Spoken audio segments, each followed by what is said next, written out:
ஏர் India நிறுவனத்தின் பின்னணி குறித்து எமது சிறப்பு செய்தியாளர் சலீம் வழங்கும் தகவல்களை பார்க்கலாம். ஏர் இந்தியாவை பொறுத்த வரைக்கும் தற்பொழுது டாடா குழுமம் வசம் இருக்கிறது.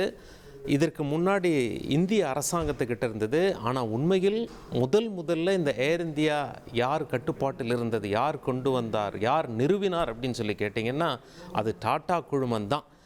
ரைட் சகோதரர்கள் விமானத்தை கண்டுபிடிச்சது 1903ஆம் ஆண்டு அவங்க வடிவமைச்சு வெற்றிகரமாக இயக்கிட்டாங்க. அதற்கு பிறகு என்ஜின்லாம் மாடிஃபிகேஷன்ஸ் ஆச்சு, நிறைய முன்னேற்றங்கள் வந்தது, பவர்ஃபுல் என்ஜின்ஸ் எல்லாம் வந்தது. 1932ஆம் ஆண்டில் ஜேஆர்டி டாட்டா அவர்கள் தான் விமானத்தை இந்தியாவுக்கு கொண்டு வந்தார். அவரே இயக்கினார். அவர் ஒரு கமர்ஷியல் பைலட்டும் கூட. அவர் பிறந்தது பிரான்ஸ் நாட்டில். அவங்களுடைய தாயார் பிரான்ஸ் நாட்டை சேர்ந்தவர்கள். அவர் பிறந்தது பிரான்ஸ் நாட்டில். பிரெஞ்சு குடிமகனாக இருந்தார். பிரெஞ்சு இராணுவத்தில் அவர் பணி செஞ்சிருக்கார். அது மட்டும் இல்லை, அவர் ஒரு பைலட்டும் கூட, ரொம்ப திறமசாலி. அந்த வகையில் அதன் பிறகு அவர் இந்திய குடிமகனாக மாறிவிட்டார். 1932 அவர் தான் என்ன பண்ணுறாரு, டாடா ஏர்லைன்ஸ் அப்படின்னு சொல்லி அதற்கு பெயர் வைக்கிறார். வெற்றிகரமாக கராச்சி, இப்போ பாகிஸ்தானில் இருக்குது, பட் அப்போ இந்தியா பாகிஸ்தான் எல்லாம் ஒரே நாடாக தானே இருந்தது. 1947க்கு பிறகு தான் இந்தியா பாகிஸ்தான் இதெல்லாம் பிரிஞ்சுது. அப்போ கராச்சியிலேருந்து என்ன பண்ணுறாரு, மும்பைக்கு இயக்குறாரு. மும்பையிலேருந்து மெட்ராஸுக்கு இயக்குறார். நம்ம சென்னையை முன்னாடி மெட்ராஸ்ன்னு சொல்லுவாங்க, மெட்ராஸுக்கு இயக்குறார். வெற்றிகரமாக அவர் தான் 1932 இதை செய்து முடிக்கிறார். அவர்தான், அதாவது இந்திய விமானத்துறையினுடைய தந்தை என்று அழைக்கப்படுபவர் யார் அப்படின்னா ஜேஆர்டி டாட்டா அவர்கள். டாடா ஏர்லைன்ஸ் என்ற பெயரில் இதை இயக்குகிறார்.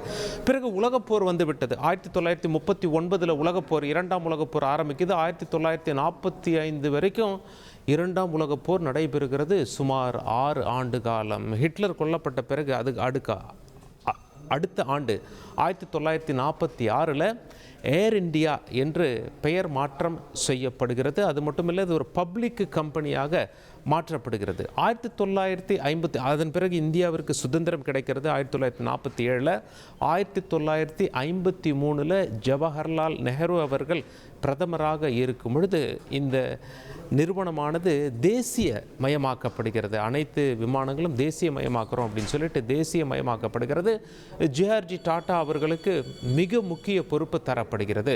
இப்படியாக இந்த ஏர்லைன்ஸ் இயங்கி வந்தது. ஆனால் 1990களுக்கு பிறகு பிரைவேட் ஏர்லைன்ஸும் போட்டிக்கு வந்துட்டாங்க. அவங்களுடைய சர்வீஸ், அவங்களுடைய விலை, இதெல்லாம் ஏர் இந்தியாவோட போட்டி போட ஆரம்பிச்சிட்டாங்க. இந்த போட்டியில் ஏர் இந்தியாவால் நிற்க முடியவில்லை. 2007க்கு மேலே லாஸ் தான், நஷ்டம்தான் அதிகமாச்சு. என்ன செய்யறது அப்படின்னு சொல்லி பார்த்து கொண்டிருந்த சமயத்தில் 2022ஆம் ஆண்டில் டாட்டா மீண்டும் ஏர் இந்தியாவை வாங்கிவிட்டது.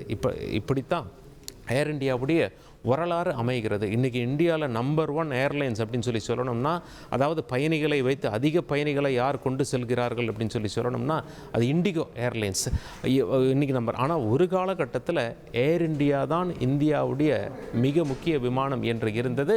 ஆனால் தனியாருடைய காம்படிஷனை தாங்க முடியாமல் அப்படி வந்தது. மீண்டும் டாடா குழுமத்தின் கையில் வந்து இந்த லேட்டஸ்ட்டு குஜராத் ஆக்சிடென்ட் ஆனது ஒரு பேர் இடியாக டாடா குழுமத்திற்கு இறங்கி இருக்கிறது. 1932 ஜெட், அதாவது இயக்கத்தில் டாடா ஏர்லைன்ஸ் என்று ஆரம்பிக்கப்பட்டது தான் தற்பொழுது ஏர் இந்தியாவாக மாறி அரசாங்கம் கைக்கு போய் மீண்டும் 69 ஆண்டுகள் கழித்து டாடா குழுமத்து கையிலேயே வந்திருக்கு. இதுதான் ஏர் இந்தியாவுடைய வரலாறு.